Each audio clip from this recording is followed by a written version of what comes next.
आज एक बड़ा सवाल यह भी है कि इस हार के बाद अब केजरीवाल का क्या होगा। केजरीवाल एक क्रांति का वादा लेकर भारत की राजनीति में आए थे कि मैं क्रांति कर दूंगा। तो क्या यह क्रांति समाप्त हो चुकी है?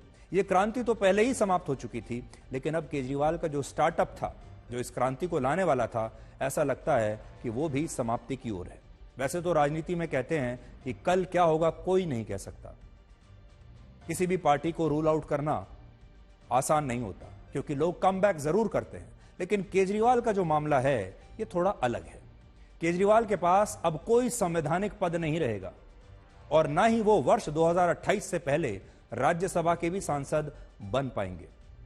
अब ना वो विधायक हैं, ना वो सांसद हैं और ना ही उनके पास कोई भी संवैधानिक पद रहेगा। पंजाब में राज्यसभा के चुनाव वर्ष 2028 में होंगे और तब वो शायद पंजाब से राज्यसभा में आ सकते हैं, क्योंकि उनके पास इतने नंबर्स हैं। लेकिन 2028 तक क्या पंजाब में भी उनकी सरकार रहेगी? और दिल्ली में वर्ष 2030 में राज्यसभा के चुनाव होंगे और इसलिए केजरीवाल को अब सिर्फ आम आदमी पार्टी का संयोजक बनकर ही रहना होगा और यह पद भी उनके पास कितने दिन रहेगा इसकी कोई गारंटी नहीं, क्योंकि आम आदमी पार्टी जैसी जो छोटी पार्टियां, क्षेत्रीय दल होते हैं, इन्हें सत्ता का ऑक्सीजन बहुत जरूरी होता है। अगर सत्ता का ऑक्सीजन इन्हें ना मिले तो इनकी सांस उखड़ने लगती है और सांस लेना इनके लिए मुश्किल हो जाता है। इसलिए सत्ता की सप्लाई जैसे ही गई, वैसे ही ये पार्टियां संघर्ष करने लगती हैं। शराब घोटाले में ईडी ने, यह बात शायद देश के लोगों को नहीं पता होगी या किसी ने अभी तक इस पर ध्यान नहीं दिया होगा। शराब घोटाले में एनफोर्समेंट डायरेक्टरेट ने सिर्फ अरविंद केजरीवाल और उनके साथियों को ही नहीं, बल्कि आम आदमी पार्टी को ही आरोपी बना लिया है। यानी कि पार्टी भी आरोपी है। और अगर ईडी अदालत में यह साबित कर देती है कि जो शराब घोटाले का पैसा है उससे आम आदमी पार्टी चुनाव लड़ रही थी, उससे चुनाव जीत रही थी और आम आदमी पार्टी अदालत में दोषी साबित हो जाती है, तो यह पार्टी भी समाप्त हो जाएगी और केजरीवाल के पास यह संयोजक का पद भी नहीं रहेगा। यह भी वक्त की बात है। यह तो अदालत के ऊपर है कि क्या होता है, लेकिन यह पहली बार है भारत की राजनीति में जब किसी घोटाले में एक पार्टी को आरोपी बनाया गया है।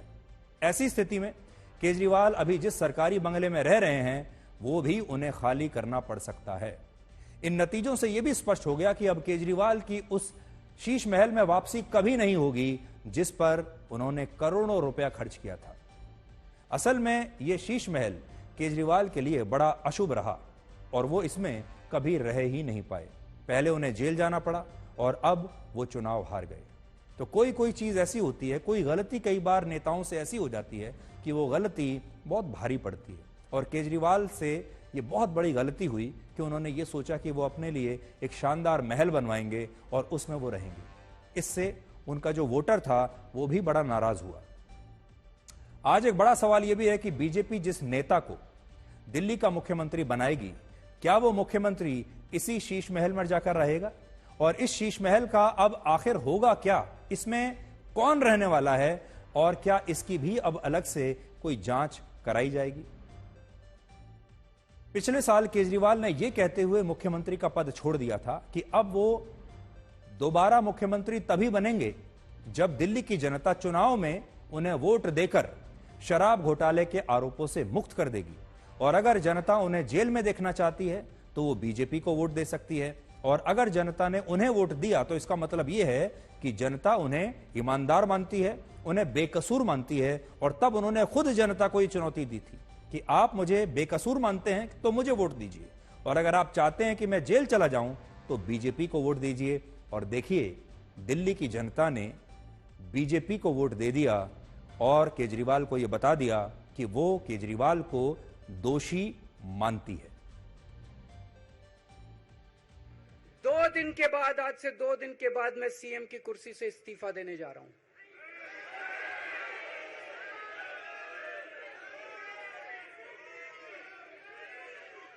और मैं तब तक सीएम की कुर्सी पे नहीं बैठूंगा जब तक जनता अपना फैसला ना सुना दे। मैं जनता के बीच में जाऊंगा, गली गली में जाऊंगा, घर घर में जाऊंगा, और जब तक जनता अपना फैसला ना सुना दे कि केजरीवाल ईमानदार है, तब तब तक मैं सीएम की कुर्सी के ऊपर नहीं बैठूंगा। देखिए, इसी को ओवर कॉन्फिडेंस कहते हैं। और जो लोग राजनीति में हैं, जो राजनीति करते हैं, जो बड़े बड़े नेता हैं, उन्हें इसी ओवर कॉन्फिडेंस से बचकर रहना चाहिए, इसी अहंकार से बचकर रहना चाहिए।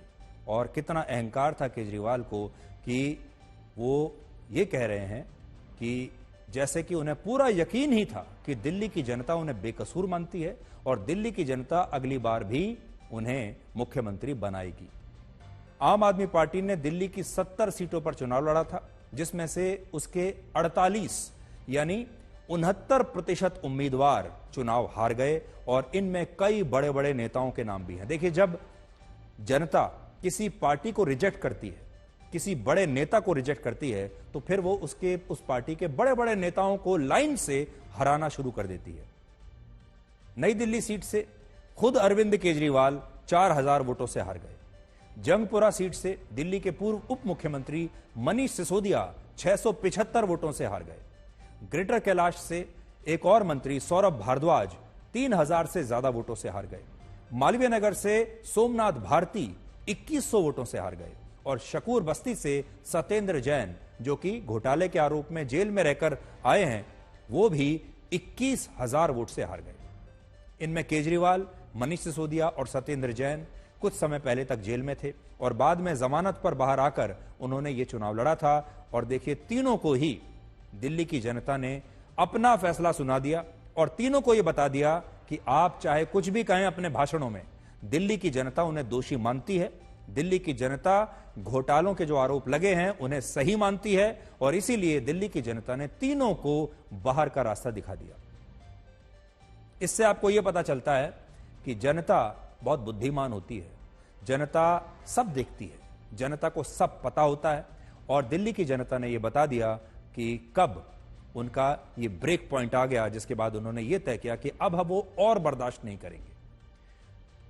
अब बीजेपी की तो बात हो गई, केजरीवाल की बात भी हो गई। एक तीसरी पार्टी भी है जिसके सीटों की संख्या अदर्स के बराबर है। ये स्क्रीन जब आप देखेंगे तो इसमें देखिए 22, 48, 0, 0। जो अन्य दल हैं वो भी 0 पर हैं और कांग्रेस जो है वो भी 0 पर है।